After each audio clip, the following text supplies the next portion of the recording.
Okay. What can coaches proactively? Oh no, how can coaches proactively minimize liabilities and risks generally? I think it's having standards and rules in track and field is not so much opportunity for you to have instances where stuff happens now. In this instance for Corona, certain schools might have, you know, come to practice and eliminate your activities outside of track. 6 feet apart, stuff like that. So those are things that can eliminate like stuff like that. But I think in track and field is just it's very unlikely that you're going to have any incidents that someone can be reliable or something serious can happen outside of coronavirus. So that goes back to just keeping your environment safe. Excuse me, but I haven't really had any problems. But that's the biggest right now would be coronavirus. So just not allowing people to get sick. So it could be eliminate how many people that you're around. If there's a party, don't go to that. Like wear a mask, stuff like that. That's the kind of the biggest thing that I think everybody faces right now. But before that, it wasn't nothing really too serious. Okay. What are some effective and ineffective approaches to like this space? Did I use or did I or? I mean, either you use or that you could just say or anything like that. I think effective is before we had that U of A meet the first outdoor race. You had I wouldn't say a bad week, but mentally we would just not be able to execute the first hurdle. So my mindset wasn't to be like reverse psychology. I just told you straight up like physically you're ready, but mentally you're not. And that was my way of trying to get you to understand like the moment of we're ready to run fast, but mentally we're just not being able to kind of overcome some of the psychological problems of the first hurdle or understanding that we're able to. Then we go out there and we set a PR. You can go out there and say that same bad thing to someone else, and they go out there and they just tank. So I think it goes back to like the question that you said before, that you asked before, is just how you approach different athletes will work. It's been plenty of times when I've tried to motivate people in practice, it just didn't work. Trying to give people encouragement, trying to get them to start building confidence with themselves. But one thing about being, I think, mentally tough, you just got to have confidence to begin with. So regardless of before someone believes in you, you have to believe in them. So I think that a lot of times when we have failed attempts, athletes don't believe in themselves. And the time that athletes do have success, you're encouraging an athlete to believe in something they already have. He's trying to get them to tap into it.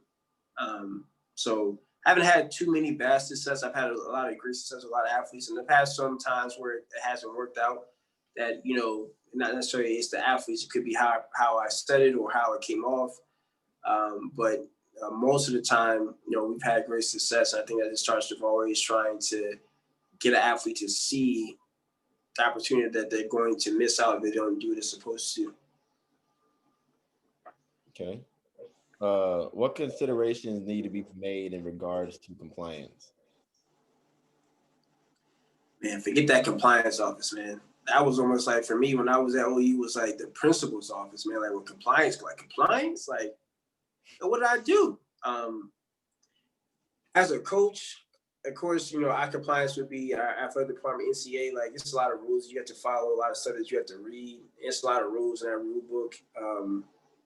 I know for us, my last year OU, our head coach. Hopefully, he never sees this. Our head coach, he had some bad. Didn't leave on great terms. Like I said before, with the Booster Club that helped sponsor our meets, did some things wrong. And I think at OU, I'm not sure it's a rule. If it's an OU rule, if it's a compliance, well, it is a compliance OU. But I don't know if it's a rule, if it's an OU thing. But when you fly, you're not supposed to sit first class. And our head coach had his athletes in him in first class. And someone tweeted it, and someone else saw it in the compliance office, and also I think someone else in the athletic department was on the plane.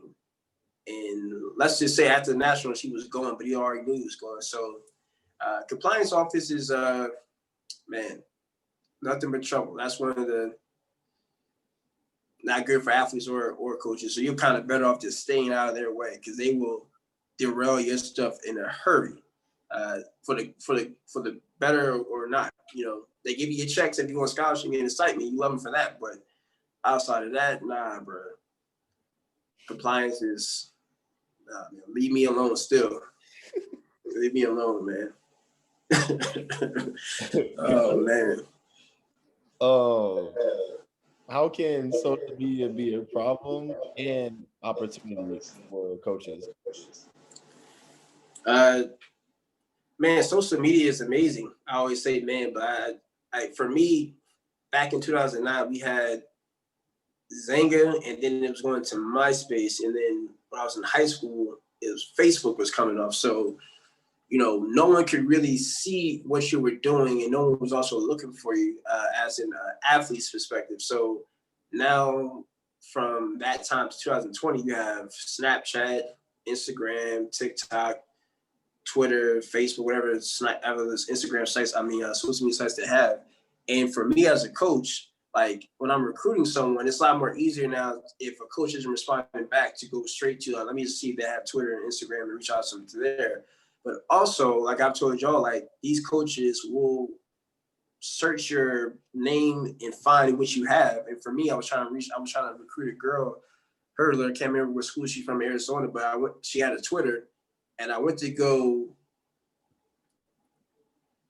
send her a message, but I saw like she had like some photos on there. So I went to go see what this person was. Cause I feel like, you are kind of marketing yourself well before you talk to anybody, not even in practice and business. And this girl had pictures of her smoking like weed and I'm like, look, I get it, but it was a lot of like wild stuff, weed, beer pong, kegs. I'm like, oh yeah, nah, like this is not. So she was a pretty decent girl, 47, 300 hurdler, 47 on 46 high type of girl. And she threw me off.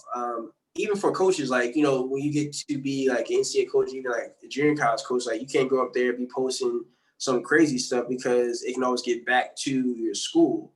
So I think it could be good or bad. It could be a great recruiting tool for people. It could also be the detriment of not doing stuff. I was at OU.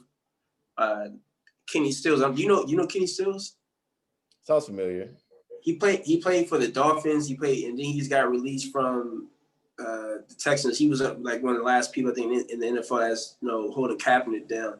But he was at OU when I was at OU, and this man took a picture wearing a purple dress, and I don't know, someone put it on Twitter, and it blew up on ESPN. So, like, always, like when you're a D1 athlete or even a coach, but definitely a D1 athlete, like if you're up there in Tucson, like someone probably knows who you are. If they've been at a meet or they go into the site and they know your name, they'll put two and two together. So you always kind of want to make sure what you're doing on social media doesn't come back on you or the school. That have been plenty of times at OU I'm seeing out there, and all of a sudden someone says Bob Stoops coming, the football players just scatter. So because they're not doing something wrong. So yeah, social media is a great tool if you can use it right, but also be an enemy if you don't, respect the spaces you have, especially if you have like a name or a brand if you're on a school team.